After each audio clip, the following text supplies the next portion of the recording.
Strateginya adalah hanya sekedar bertahan karena semua target kita turun.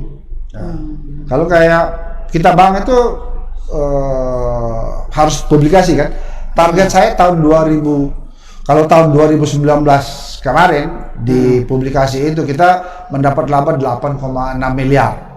Dan target tahun ini normalnya itu kita harus 10 miliar. Harus naik sebenarnya. Harus, itu dan pasti dapat, pasti dapat. Karena setiap tahun laba saya naik dan selalu mencapai target. Tahun ini kalau tidak ada COVID pasti dia laba 10 miliar. Tapi dengan COVID itu 5 miliar aja belum tentu.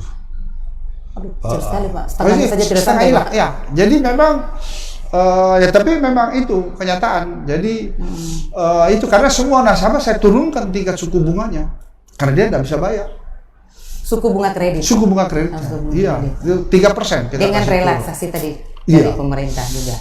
Iya. Nah, selain itu saya mendapat bantuan juga dari pemerintah. Yang tadi saya bilang Jokowi punya program subsidi suku bunga. Jadi semua nasabah itu mendapat bantuan dari pemerintah. Dan saya udah terima duitnya hampir 1 miliar untuk 2 bulan pertama. Jadi itu ada ketentuannya itu. Dalam bentuk pinjam atau hibah? Duit. Jadi begini ya. Sekarang saya kasih contoh. Kamu nasabah saya, yang per Maret itu ada kredit 100 juta. Dan kamu nasabah baik, UMKM lancar bagus. Kamu ajukan permohonan ke saya ajukan ke pemerintah. Itu kamu dikasih bantuan 0,5% per bulan. Jadi dapat 500.000. Permohonan relaksasi tadi Pak? Ya, yang relaksasi itu istilahnya. Itu banyak macam-macam.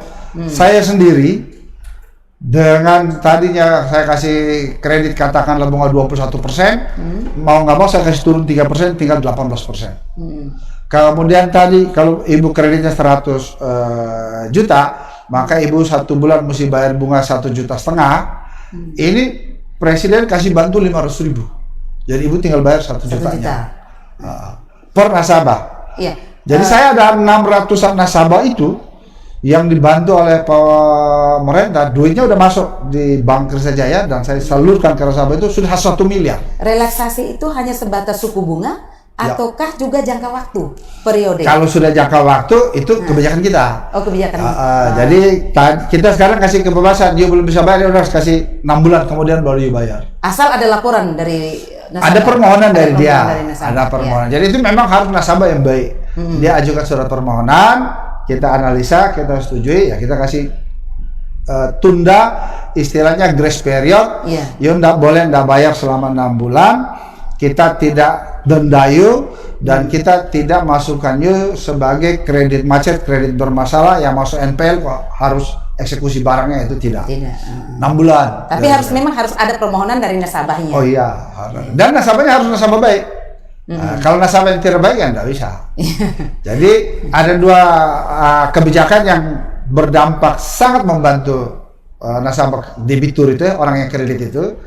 Dari perusahaan sendiri sudah kasih kebijakan turunkan tingkat suku bunga, relaksasi berupa kasih kelonggaran tidak bayar 6 bulan. Pemerintah malah kasih duit ke dia untuk bayar ke kita. Nah, itu 1 orang bisa dapat 2,25% dari baki kredit. Ya kalau ibu kreditnya 100 juta, dapat bantuan dari pemerintah ke ibu itu 2.250.000. Kalau yang 1 miliar 22.500.000. Iya. Mungkin satu lagi dari saya Pak, mungkin dalam kondisi seperti ini bagaimana, mungkin ada tips Pak, bagaimana nasabah itu memilih produk perbankan. Mungkin dalam kondisi seperti ini produk perbankan seperti apa yang cocok untuk mereka, kredit kah ataukah mungkin ya kalau pihak ketiga mungkin sekarang agak repot untuk masalah untuk simpan. Kalau simpan itu udah lain ya. Kalau orang punya duit ya dia simpan. Nah, sekarang kalau orang nggak punya duit tapi dia mau berusaha kan dia kredit. Ya kalau kredit yang bagus itu memang harus kredit modal kerja. Jadi jangan ambil kredit untuk konsumtif. Nah, kecuali memang lagi terpaksa ini karena nggak ada duit sama sekali, apa boleh buat lah.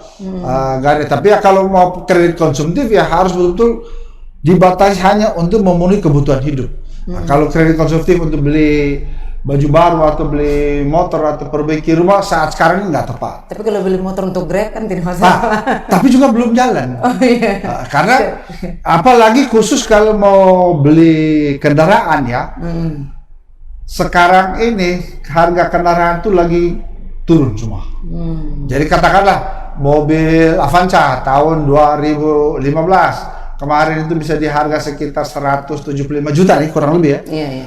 Sekarang mungkin 160 150. Dia akan turun. Sulit dia naik. Karena apa? Banyak orang yang sudah terlanjur kredit mobil itu nggak bisa bayar, satu-satu akan dijual. Harga mobil bekas Itu sekarang mobil lagi bekas turun. tuh. Baru pun juga sama.